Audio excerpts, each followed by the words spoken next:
Well, that should be enough time to get started here. Very excited to have everyone. My name is Will Decker. This is the latest session in the COVID-19 series by Plug and Play. This is the inventory management and volatility, how to prepare for the unprecedented.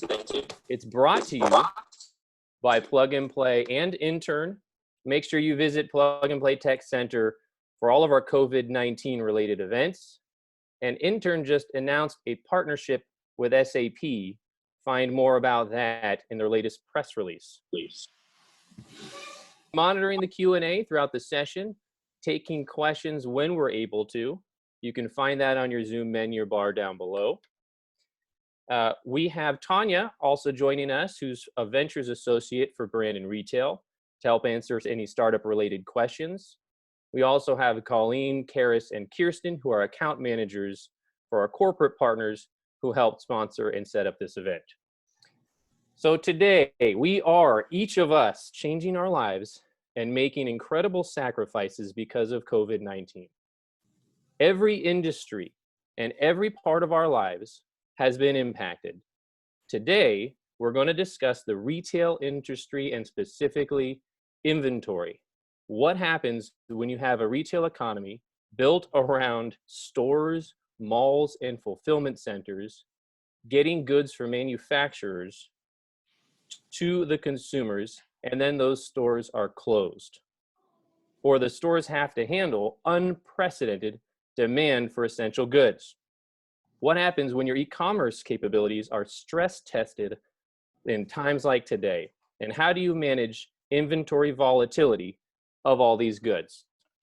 In this panel, we're going to break it down into three areas. Be prepared. The unexpected has happened. How can brands identify risks ahead of time and create a strategy to mitigate risk? Take action. Internal and external ops have been impacted. How can brands operate their supply chains under the context of the situation we're in today while responding to the uncertainty and volatility?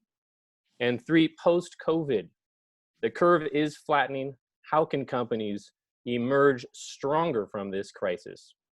Joining me today, two brilliant entrepreneurs with expertise solving some of the toughest problems in this space, Ronan Lazar and Sonia Manders. Ronan and Sonia, thank you so much for joining me.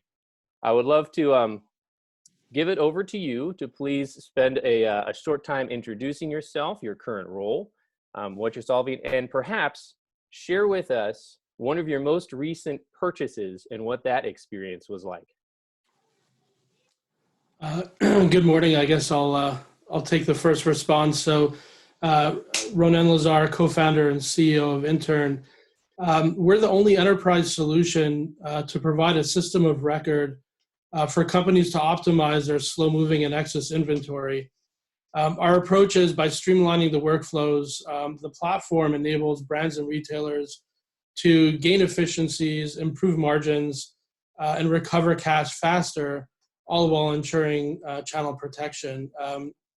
In effect, our company was built for moments like this, where there's extreme volatility on the supply and demand side of the equation.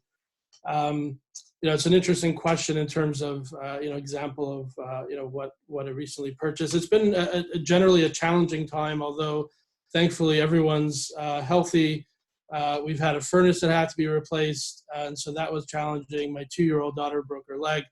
But, I would say the silver lining from a consumer standpoint anyway, is being able to purchase product, that's super cheap. Companies like Montclair are sitting at 50 off in some department stores. And just this morning, I purchased a pair of Cole Haan shoes for my 12-year-old for $12.60. So that certainly represents an opportunity for consumers in this environment. Fantastic. My name is Sonne Manders. I'm the CEO of Flexport. For those who don't know Flexport, we are a freight forwarder and customs broker. Just like Ronan's company, we're also built on modern technology, which means that we are all about data and better decision making. It's all about what can visibility help you making better decisions. We were founded roughly 6 years ago. I've been there since the beginning, and by now we've grown into into a large player. Specifically, if I look at the large trade lanes in the world, for instance, the Trans-Pacific, we've grown into a top 10 player in terms of volumes. In terms of an interesting buying experience, I bought a Peloton bicycle the other day, and normally they would come and drop it off and install it in your home. Now they drop it off curbside. It's fully installed. You just have to carry it in yourself and connect it. It works perfectly fine, but it's a slightly different experience. It's still a great experience for what is possible right now, but it is a different experience than that it's properly installed in your home. And I think how they are officially call it garage delivery or something like that. garage delivery? Yeah. I love it. Was that a discussion that you had or a thought that you had before ordering it, whether or not you were going to have someone come inside the house and install?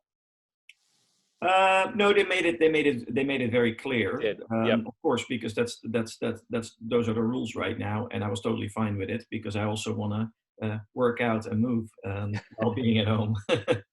Staying sane. Great. Thank you.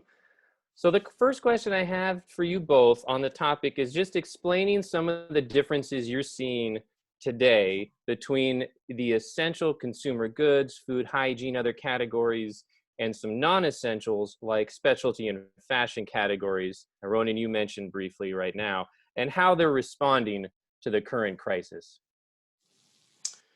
Yeah, I think I'll take this question first. Really what we're seeing in fashion and CPG are really complete polar opposites. Looking at CPG, the average family spends, just under $8,000 a year on groceries. About 45% of that is spent outside the house. Clearly, that spend is shifted to inside the house. And then with all the fear of just not having, product available when you want it, consumers, there's been widespread reports of consumers just, overbuying product. And so despite, what's been, at least a 15% reduction in overall spend, there's still quite a bit of spend on this product. When you look at the supply chain of CPG specifically, before COVID-19, there were some volatility issues related to, just having more agile supply chain. And so as a result, retailers carried less replenishment inventory. Manufacturers had to pick up the slack to know that they had inventory, no matter where and when they actually needed it. And so, in those circumstances, we saw retailers actually reduce inventory that they were carrying by 25%. Now you have the pendulum swinging the other way, where now all of a sudden there's this really, accelerated demand, from a consumer standpoint. And so, what we're seeing is for some, although, they have this, broad range of product, they're narrowing focus on the must-have products in the market. But the volatility obviously is there. And over time, there's this concept called the bullwhip effect, which essentially is when you have that extreme volatility, how do you actually ensure as a manufacturer that you have the product in the right place in the right time? It'll, tends to lead to more slow moving and or obsolete goods. And so that's what's happening in CPG. And fashion, quite differently. Obviously, there's 4 seasons per year, in some cases less. In general, the circumstance before COVID-19 was such that some companies were suffering, goods were just too commoditized. There was change in consumer spending. There was a strong pricing pressure on the discount level and dwindling foot traffic. So before all this, circumstance was quite challenging, for the market. What we're seeing here is spend in non-discretionary areas such as fashion, apparel and footwear is down 70% as compared to pre-COVID. And you see in examples of luxury and fast fashion, right? Fast fashion, is down, up to 90%.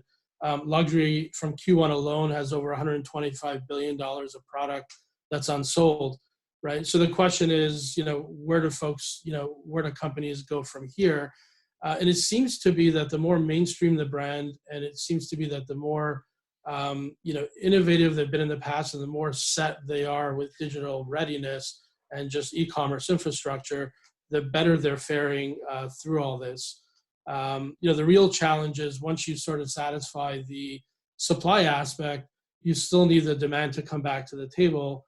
And the question, I think, is whether or not there will be revenge spending. There was a report this morning out of the UK with a retailer called Next, who restarted their website and all of a sudden had to shut it down because of the surge in demand. So really different, situations here, between CPG and fashion. But I would say the underlying theme is just the extreme volatility underlying both of those situations. Yeah, and this is exactly in line what we see a little bit further upstream. There's a very strong demand for things like cleaning products, health and fitness. Even categories like sex toys are doing really well, which is interesting. And then you see a very strong declines in luxury apparel, furniture, scooters, the electric scooters, those kind of topics. We did a poll last week during one of our webinars, and we got 500 attendees answered it. And we asked the question, what do you see? And I'm going to get the numbers in front of me right now. They said 80% of the attendees said they see declines, or 25% of which 25% of those expected declines more than 30% in Q2, right? So that's pretty steep. And only 20% saw growth, with only 3 to 4% with increases of 30% and more. So what you see is very skewed, right? It's like there's many more losing categories than there are winning categories, right? So there are not that many categories with baby wipes and cleaning products, but those are really winning. But most of the categories currently are losing. If you look at it for the remainder of the year, and of course, this is obviously a crowdsourced crystal ball, so I wouldn't rely too much on it, but the numbers are less dramatic, although you still declines of, let's say, see declines of 20% for the remainder of the year, what most of our customers do expect. So I would say fairly dramatic, specifically for Q2, but for the remainder of the year, also 20%. I think that's a big hit to the economy. Again, this is a crowdsourced crystal ball, so let's wait what really happens. But this is what 500 people that voted there expect. So it's at least a data point. That's fascinating. So a few categories that are others that are taking quite a hit, and then across every category, just dealing with the change and volatility. Specifically, though, if you've got millions of dollars in inventory that's coming, that's in the warehouses, that's filling them up, that's in the stores, but orders are being canceled, stores are closed, what can the brands do with all this incoming product, and how can they be positioned or prepared for what's possibly to come once we're through this? I'm happy. Yeah. Go ahead. Yeah. I'm happy to respond to this. Really, it's not about millions of dollars. There's literally hundreds of billions of dollars of product. This is absolutely unprecedented. No one's ever seen anything like this before. And historically, there were outlets, whether company owned or third party, that you could, liquidate and sell product through. Most today are closed. There's no open to buy dollars. There's a massive digital readiness issue where you have a lot of discount retailers who operate outside of use of technology or to a great extent anyway. And so, really, I think that there's several phases, to what this looks like. And this sort of points to what I was mentioning before about those with strong e-commerce presence. Today, companies need to rely very heavily on e-commerce to maintain sales. If they're not set up for that, they're going to struggle very clearly. And you can see even among department stores, those who have strong e-commerce presence, the decline is deep, but it's nowhere near as deep as circumstances where you have department stores that are just not as digitally ready. I think over time, please God, as things, start to get back to norm, stores will open up. There'll be an opportunity for your retailers to start to liquidate. Again, those who have true omni-channel environments will be able to leverage both the brick and mortar and digital, opportunities that are ahead of them. Although I wouldn't anticipate any major brick and mortar, sales to really kick up.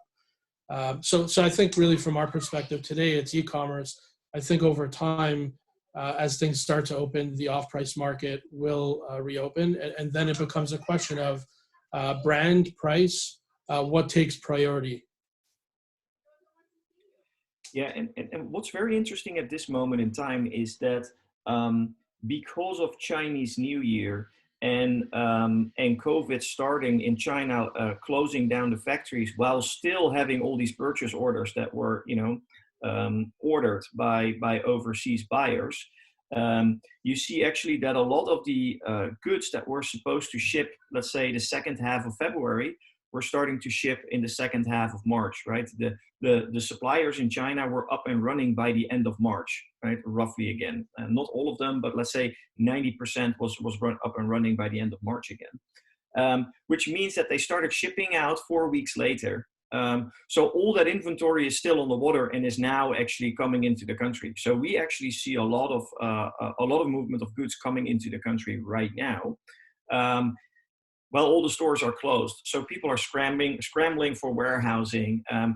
We, for the first time, we have a lot of customers that ask us for, can you slow down my supply chain, right? Can you store your containers somewhere at a cheap port, somewhere, far away for a while, that I don't incur all these demurrage costs here, but, I just have the demurrage cost of a cheaper port somewhere else. Do you have a temporary storage?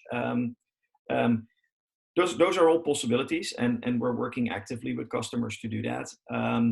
What you do see is that some goods are more perishable than others, right? If you're going into fashion, or if you're even iPhone covers, right? That's a very perishable product because it's super fashionable. The question is whether it's going to sell in half a year from now. So even if you slow it down, you might actually directly have to. It directly needs to go to excess inventory or to some liquidation channel, because it's out of fashion immediately. So it's interesting, and it's exactly what Ronan says. The ones that have good e-commerce capabilities are still able to sell through. Keep ordering, although purchase orders have slowed down. We see roughly 30% of purchase orders for Q2 being canceled already and increasing. But if you have perishable products, or if you have Tokyo 2020 products, you have to make a decision, right? Am I going to use my Tokyo 2020 products in 2021 while it says 2020 on it, or are you accept that they're going to go through to a discount channel later this year when they're reopening? So a lot of issues here. On the flip side, you also see customers that can't get their product fast enough into the country, and so we see a world which is not about normal supply chain. It's either slowing down or speeding up. So you see a rush for a lot of categories, leading to a lot of demand in premium ocean services, which are ocean services that are faster, and also air freight, where we can talk about it later. But I've never seen an air freight market as it is right now. So. Great. Well, thank you. So you both have, so Sonia, you talked right now a little bit about some asks from your clients on slowing things down or looking at expedited services. You both mentioned e-commerce. If someone, hasn't waded into these waters, or is just in crisis mode and hasn't had the time to step back and think about the right approach, what advice, what tips and tricks do you have to start thinking about positioning things, handling it in a way that sets you up so that when things change, you're in a good position? Maybe an example of someone who's doing it right. Yeah, it's a little bit that Mike Tyson quote: "Everyone has a plan till they get punched in the mouth," right? And Oof. this is it. So we need to think. We need to just think in volatility as the new normal. We've had a lot of volatility in the past years, right? A few years ago, we had a big carrier bankruptcy. We had the tariffs. We had IMO, so the low sulfur fuel. So there's a lot of, let's say, there have been smaller disruptions in the past, let's say 5-6 years.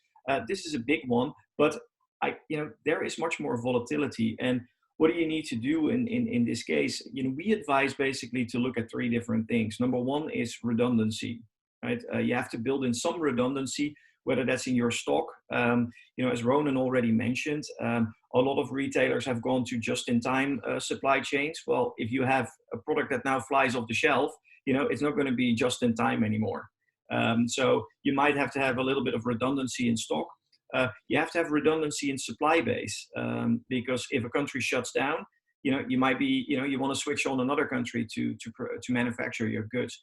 That said, redundancy is expensive. So the other tool that we're looking at is flexibility, and that is, understanding what you signed up for. What we see a lot with customers is they sign up for pretty inflexible contracts, and as a result, if something happens, they don't have any. They can't maneuver. They don't have any room to maneuver. So we tell our customers, look what you sign up in your contractual agreements, right? If you're signing up for a space allocation for your containers for a specific string, your MQC, how much flexibility do you have? That is your MQC, the total amount divided by 52 weeks, or do you actually have flexibility there? Do you have space protection, right? Especially right now when there is a lot of equipment shortages around the world. Do you have a multi-carrier strategy? Because if you're depending on one carrier, you might actually have a problem, especially with all the blank sailings that we see right now. There's certain strings or certain port pairs where there won't be a ship for the next 4 weeks, right? What do you do, right? If you're on, so you have to go to another alliance or another carrier to make sure that you have that flexibility built in. That will cost you some money, but it's not that expensive. And then last but not least, risk management, right? Did you check your vendors on business continuity, right? We see that actually quite a few of our competitors had a hard time in going to work from home. Actually, quite a few competitors still have to send people into the office to keep the machines running. Does your provider give you high data integrity and problem solving capabilities to when the shit hits the fan, are they agile? Right? Are they able to help you there? So it's all about redundancy, flexibility, risk management. That's the way to look at it. We use internally a military principle, the OODA loop, which stands for observe, orient, decide, and act. And if you think in that framework, you can actually speed up your decision making quite a bit. Fantastic. Brilliant. Thank you. Ronan, anything to add from your perspective? Yeah, from our perspective, in addition to what Sonny was, mentioning, really the concept of digital readiness and really leveraging data, right? If you look at fashion, historically, a lot of CEOs, a lot of leadership were of, merchant backgrounds. And so many had this, nose for what the consumer wanted. It's really about, what does the consumer actually want? And then once you figure that out, being so agile that you can kind of speed through, the entire process of PLM and, manufacturing, getting product to where it has to go. In our side of the business, we're the beneficiary of kind of turning around backwards and saying, oh, you could have done this differently, you could have done that differently. And so to a certain degree, we're the Monday morning quarterback. But, with that said, it requires a digital solution to be able to just quickly react to the volatility that Sonny was mentioning before, and even in even in CPG, which is seeing in some cases extreme demand today, the volatility will come and it'll come hard in the future, and it's remarkable as we dig into the operations of our customers and our prospective customers to see how many days, weeks it takes to actually export data from multiple systems, to even understand what it is that you're looking at, and then from there scrub data so that you can then take the next steps. It's remarkable, and through our partnership with SAP, this will allow SAP customers to complete the full life cycle, in a very expeditious manner with full visibility and the capability to be proactive instead of reactive, and resolve matters in real time as opposed to letting themselves build up and kind of harm the business from a long-term perspective. I love that. Totally agree. I would ask, you talk a lot about collecting just data. What was, I mean, if it was a pre-COVID world, what kind is that same story? So like what kind of data turns, like what is that data versus today with all the volatility, or then looking ahead in a post-COVID world? What are some of those key data points that we should be mindful of? Yeah, I mean, so from the intern perspective, most companies have an S&OP process, so it's sales and operations, where they'll get sourcing, the manufacturing folks, finance, planning, sales in a room together and see like, where do we sit today? We planned, how much inventory do we have on hand? How many weeks of supply? What does the demand look like? How does that relate to our cash position? What does that look like from a warehousing capacity? And to start to adjust the business. Even in pre-COVID times, that was challenging. For certain today, that's even more challenging. And I would say for those folks operating fashion businesses, there's what to learn from the CPG market that relates to usage of data on a more frequent basis, as opposed to hoping that tomorrow brings a better opportunity. Yeah, and then let me add one thing on that. It's not only the data points that you need; it's also the quality of the data and the speed of the data. And let me first go into the data points and look at our world of international logistics. You want to know what's on the move, and typically a container is still seen as one of these gray or colored boxes on a ship. And you open it and then you figure out what's in there, right? So you want to add that to your inventory in real time so that you can make decisions on that. So having full visibility on the milestones, where is your inventory, is extremely important. That's what is the data that I actually need. But I think what's more important is, how accurate is that data? Can I rely on that data? And this is a world, international logistics is not a world where accuracy of data is very high. And as a result, your decisions are just going to be worse. So accuracy of data is extremely important. And then the third one is the speed of data. Is it timely? Do you get it in real time? But also, can you collaborate along the supply chain with your vendors in real time, right? Or do you still have to then go to telephone calls and emails? Or can you work in a platform together in real time, have perfect visibility on all the data, and collaborate as a team to find solutions here? So I think it's all about how can I make faster solutions? How can I get into that OODA loop, which I just said? How can I speed up that OODA loop? And therefore, you need just quality, speed, and being empowered, and having vendors that are working together with you to make quick decisions. Fantastic. That's incredible. Thank you both. The next question I have is around consumer behavior. There's been such an impact today due to COVID-19 on how consumers are behaving. We shared some of our stories in this session. What behavior is going to remain or change post-COVID-19? And then what should businesses do to adapt or anticipate those changes? Sonny, do you want to take a crack at this? Yeah, and yes, that's great. And I think what is going to remain is volatility. And volatility comes in three different ways. It comes in demand, right? So consumer demand is going to be different. Therefore, it will be harder to do planning. You will have a more rapid channel shift, and there might be even the retail apocalypse might be accelerating as a result of this, which will all bring all kind of different volatility challenges. So that's on the demand side. I think on the manufacturing side, factory footprint, factory footprint is an important one. Or am I going to rely on one factory, or am I going to build in redundancy there? That brings some volatility there. There are some other things like tariffs, IMO, that those things were already existing, but it brings some volatility in terms of cost structure there. And then on the logistics side, there's a lot of volatility. On-time performance is under pressure because people will have to source from other countries. Well, on-time performance is very different if you're sourcing from Vietnam or Malaysia than from China. You know, if you make a picture from the moon from China, all highways go to the port. That's not the case in other countries, right? So the infrastructure challenge is wildly different there.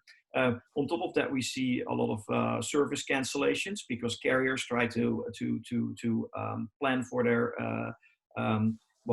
plan for not going bankrupt, right? So they have to take out a lot of vessels, and that leads to a lot of volatility. Force majeure, we've seen a lot of our competitors enact force majeure and cancel contracts. And there might be even some carriers in whether that's ocean, air, or trucking, they go into bankruptcy as a result of this. And you know, on the air side, it's you know, without any support from the states, there will be some real bankruptcies there. On the ocean side, depends on how long the recovery will be. Is this a V shape or a U shape? You know, the question that everyone is asking, and nobody knows the answer to. But if it's a U shape, you know, and without any significant state support, there is a high chance on bankruptcies in this industry. So volatility, I would say, is going to stay. You know, I think Ronan can talk much better about what the consumer behavior long-term impact is. Yeah. So, you know, I mean, we discussed this a little bit before. Discretionary spending is way down. You know, it's interesting. Not too long ago, they were talking about shift in spending from buying stuff to actually, you know, spending money on travel and experiences. Travel and entertainment, by and large, has been halted, right? So there's no spending that's happening there. You know, we mentioned apparel, you know, department stores down 60, 70%. So where's all this money going, right? So, you know, consumers are saving as much as they can save. Unfortunately, you know, some, you know, their jobs have been affected. And so it's more about planning for the future. And I think the question is, how quickly do things get back to normal? And when they start to head in that direction, you know, how the consumer behaves, right? Sometimes when you keep people back, and, you know, you say you can't do whatever it is, you know, once they have the opportunity, they sort of spring back into action. And so I think we may see a you know, different, you know, behavior depending on the age group of the consumers. Some will be a lot more conservative and stay home and continue to buy in e-commerce, in which case it'll accelerate the need for, you know, e-commerce, you know, capabilities. And you know, we're seeing that, you know, through Amazon. You know, they're now just letting third-party sellers come back on the platform, but clearly that business is, you know, is growing. You know, conversely, some may want to get out into the malls, right, and kind of dive back into the norm. You know, I think time will tell. As it relates to off-price, interestingly, the North American off-price market is by and large brick and mortar, whereas in Europe and in Asia, it really has a digital first mindset. And so, you know, sometimes innovation is born out of necessity. I think we saw that in 2008, where pre-2008, a lot of brands were reluctant to sell, you know, discounted product online through off-price retailers. We saw Gilt and others, you know, grow through that time frame. And so the question becomes here, you know, what now, right? You have some off-price retailers who have, you know, limited e-commerce capabilities. Some don't have any. And so the question is, you know, is this now the opportunity for there to be a digital first mindset to sell product to consumers, you know, at a discounted price? But I think one thing's for sure, and I agree with Sonny, the volatility is here to stay. The key is nobody can find themselves in this situation again. You know, folks are talking about a second wave. Now's the opportunity to actually set yourself up for success on all fronts of the business. Fantastic. I'm going to add my own 2 cents as well on this one. I mean, we're social animals. There's only so much we can do while sheltering in place and social distancing. and through virtual get-togethers like this, I feel like there's going to be a rush back to some of these shopping centers just because of commerce and because we want that human connection. And I love what you both have been talking about how there's been this rush to get some of the goods there, dealing with your stock, and whether it's timely once things recover to get it back into stores. So I bet there'll be bargain hunters and folks that get out there and look for some of these deals. On the other hand, certainly the e-commerce thing is going to stick. You know, I was there when mobile really arrived on the scene. I think for e-commerce, this is it. This is the moment when mass consumer change happens. People are just now intimately familiar with how things work by buying things online and getting them delivered at home. So I think that will stick. We'll see what comes. Another trend, though, that I'd love to get your perspective on is, have you seen any rising urgency or emphasis on sustainability?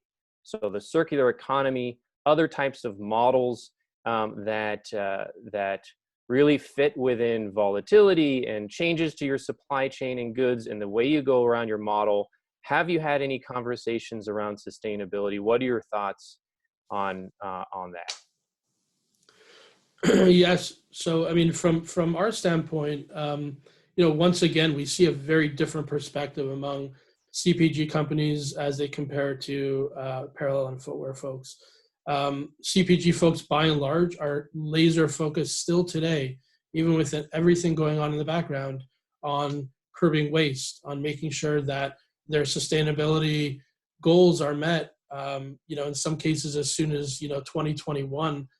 For there to be zero waste. And so it's refreshing to see, despite all that's happening in the market, that there's still very much a focus.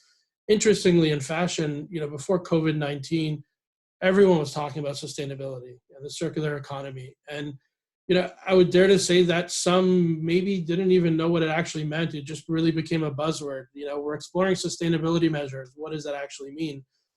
With everything going on now, we haven't seen anyone really, doubling down and just talking about it. I think there's such a state of shock and panic among, fashion companies who are sitting with so much stock that sustainability has perhaps taken, a backseat for the moment. Hopefully with time will return.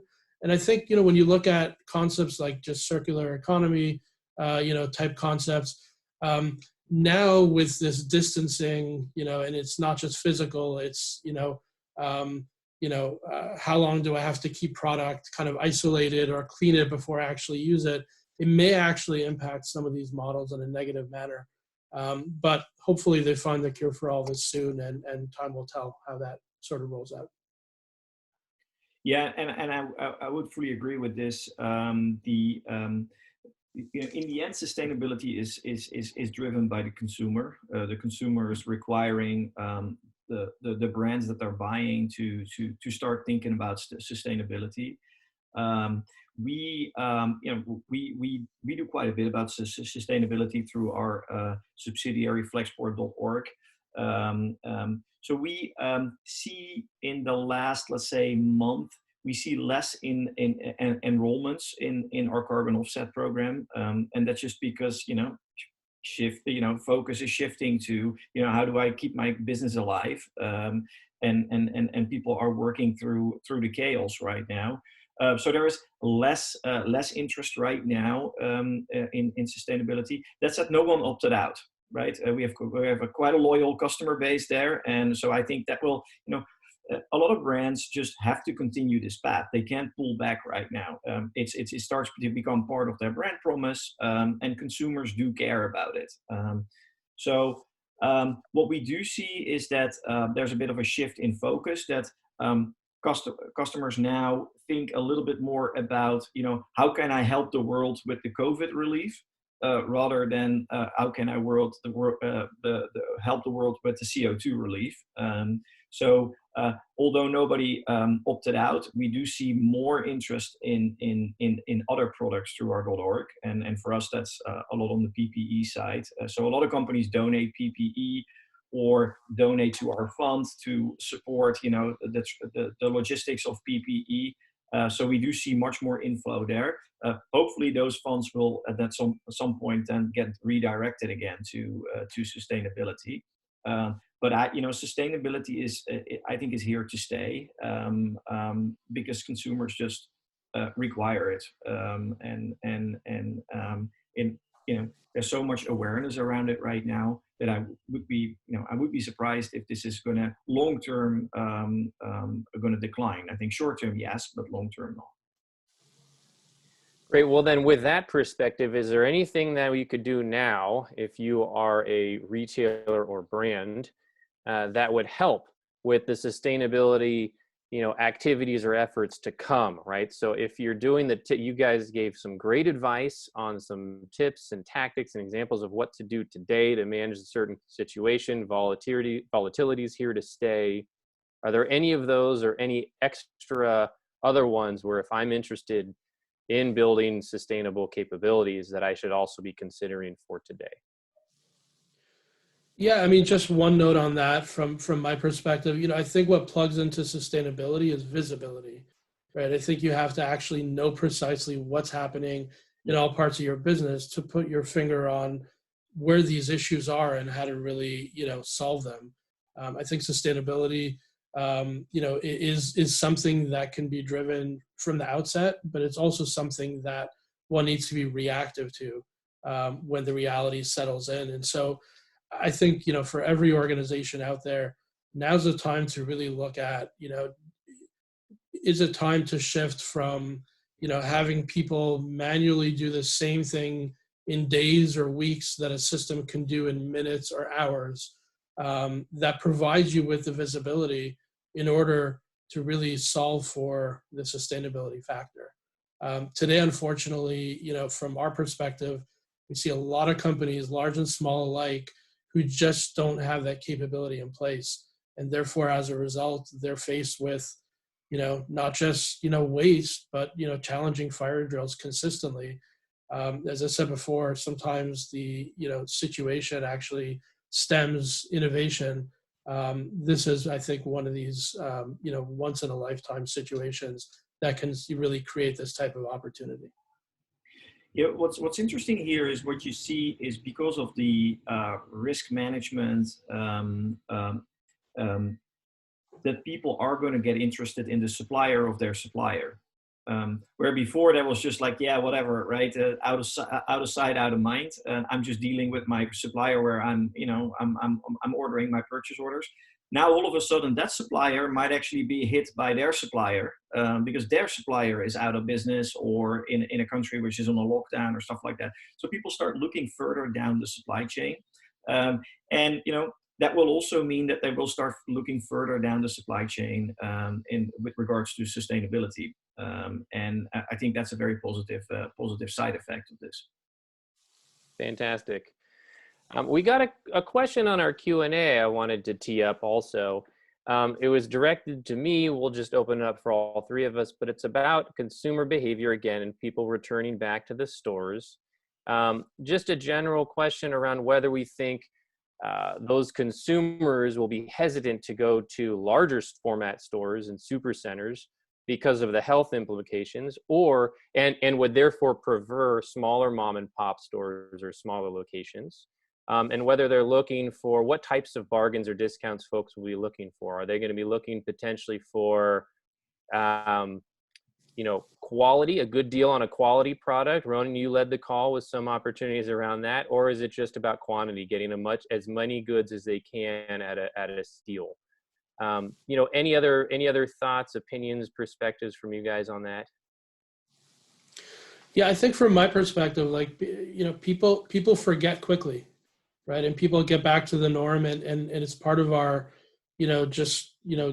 human nature to want to just, be free and to kind of, do things. Certainly the off-price, retailers are positioned where they are because there is that high level of traffic. And I think depending on the demographic, you'll find, some itching to get out there and almost in the face of, COVID-19 kind of just hit back. I think we saw some news reports where millennials were, enjoying spring break while others were hunkering down, right? I think that's obviously the extreme, but for certain, we'll see people get back to, to normal. I think as far as, what people are buying, it's a bargain hunter's dream. And if it's not yet, it certainly will be, where there'll be opportunity for people to buy product that they aspire to own, but perhaps were never able to actually afford. Conversely, there are those who are just going to, sit back and just, collect savings, because, as I said earlier, there may be a second round of this. So again, I would say the underlying point here is a lot of volatility and just complete unpredictability as it relates to what we're about to face going forward. Yeah, I don't have much to add there, except for the upstream effects of this, where you will short term again that volatility of demand will translate into a volatility of supply chains. As I mentioned before, there's already 30% of all savings have been cancelled because there's not enough demand foreseen by the carriers. On some port pairs and strings, it's up to 50%. The air freight market is totally insane, where overnight 50% of the 50% of the capacity evaporated because all the passenger planes were grounded, and 50% of all air freight goes on passenger planes. So there's a lot of capacity disruption in international logistics, and as a result, some products might be not on the shelves, right? They might be selling out because stuff is not on time into the country. So I wouldn't be surprised that you will see empty shelves for some products. We're already seeing, of course, toilet paper is the great example. Well, in as much as those are potentially linked, right? The demand really impacting that supply chain and the movement of goods.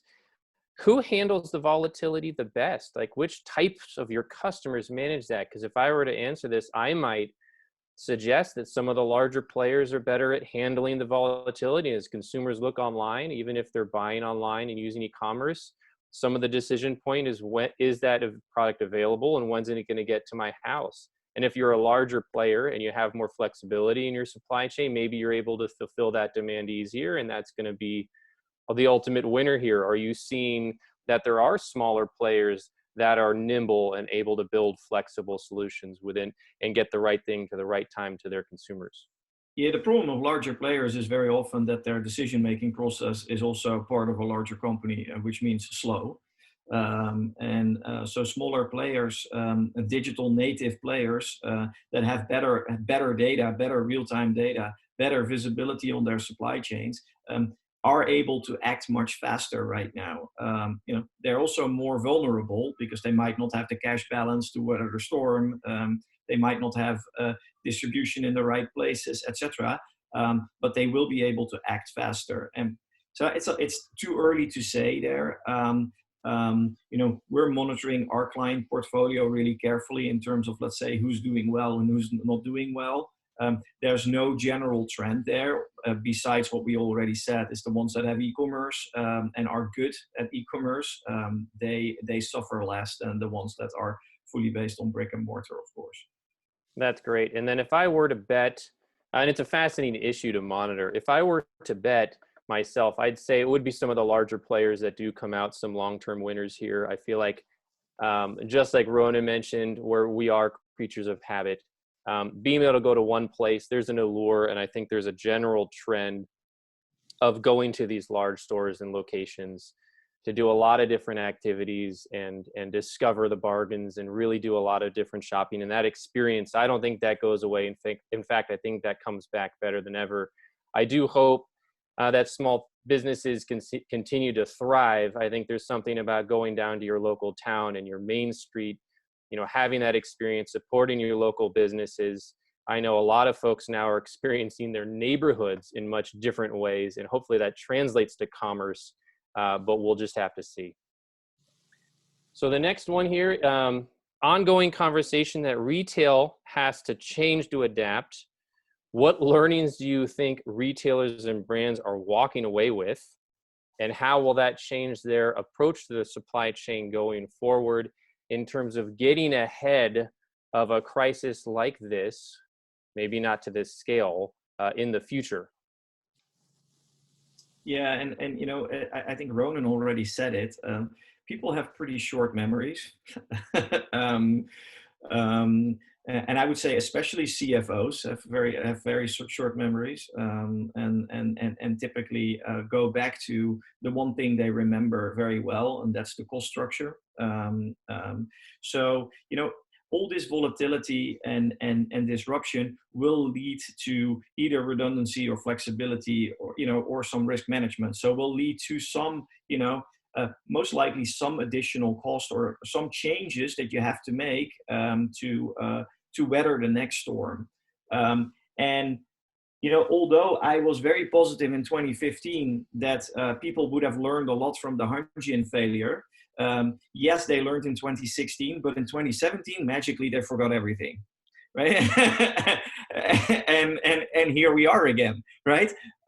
So you know, all the conversations with customers are now about, hey, you know, I need to discuss what my role as a supply chain organization is within our corporate, right? Am I here to lower the cost, or am I here to bring the products to the shelf, right? You know, so what is my mission? Am I empowered to make decisions here?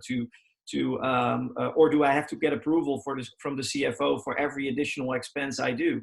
You know, so it will lead to the right conversations. The question is how much is going to stick.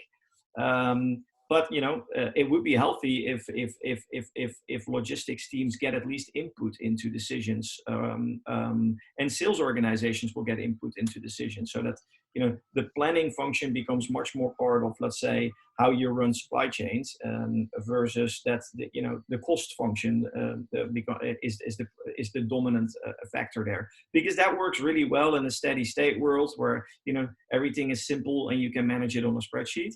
But as soon as the world gets complex, and the world will get more complex, and it's not only the disruptions that we're facing, supply chains are getting more complex. You know, where you used to have a supply chain which was Shenzhen to LA, you know, that was one trade lane with like 1,000 containers on one trade lane. Now all of a sudden you're sourcing from 5 different countries because you have to, because of the tariffs. Maybe it's going to be 10 because of this disruption that we're seeing right now.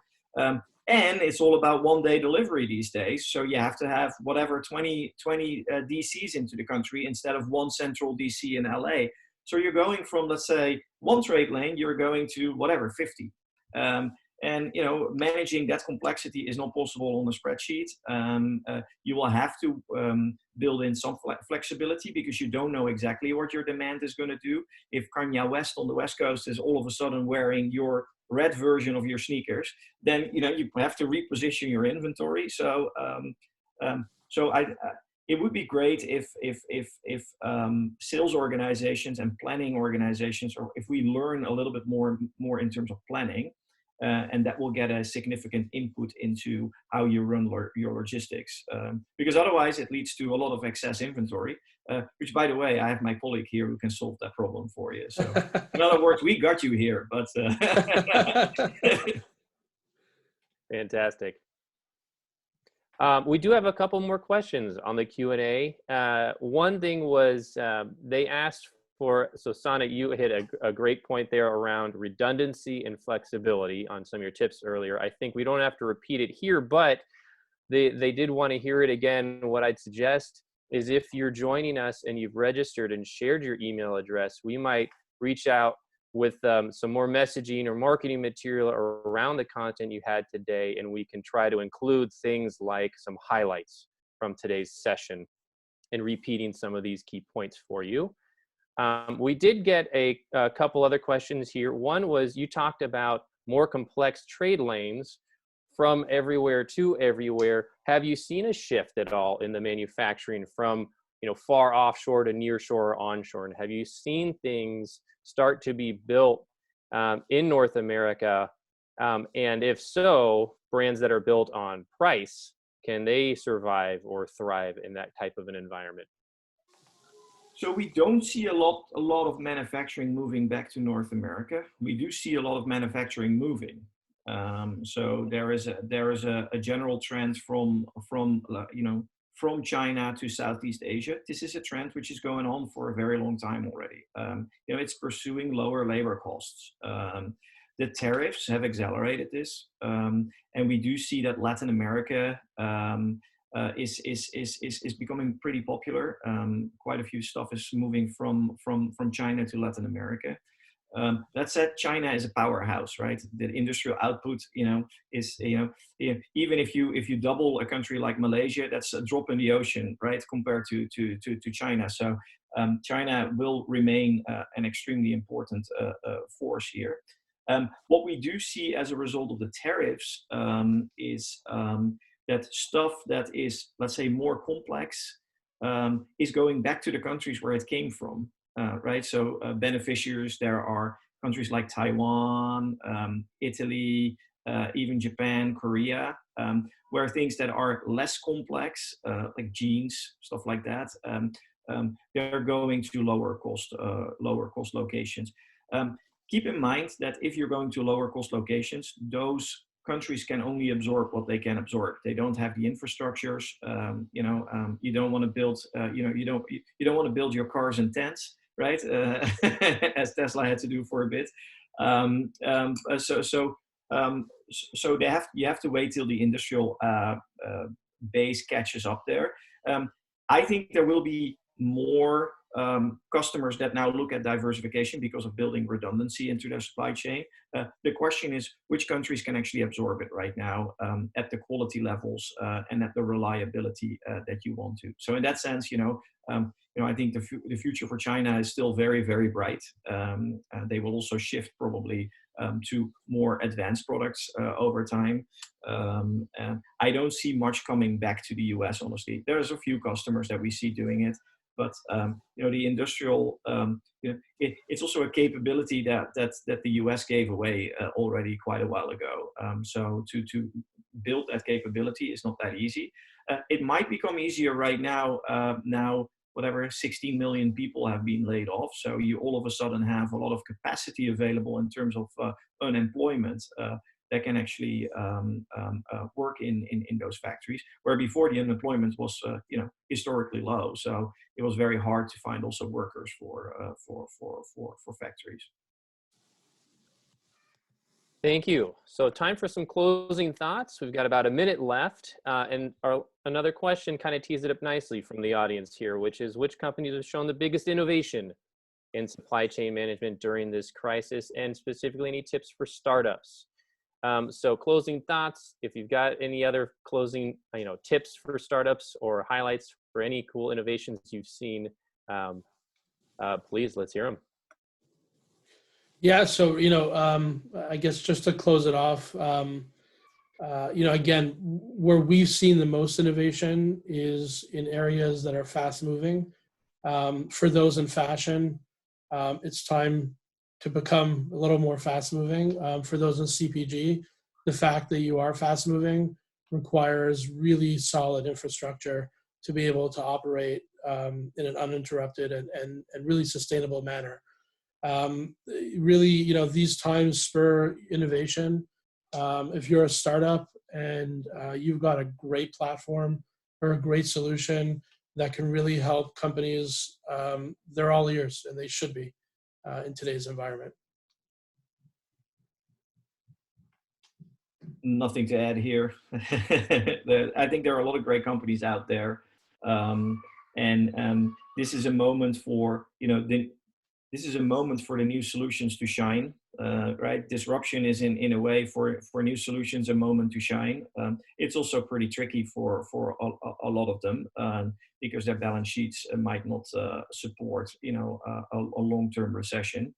But this any disruption is in a way a moment to differentiate yourself, and we do that, but other young companies do that as well. Fantastic. Well, thank you. Thank you for tuning in. Thank you, intern, Flexport, Sana and Ronan. You guys were amazing. I really enjoyed the time spent with you. Everyone here who participated, thank you, and thank you to the teams. Stay healthy. Stay 6 feet apart. Thank you. Thank you very much. Thanks so much. Keep well, everyone.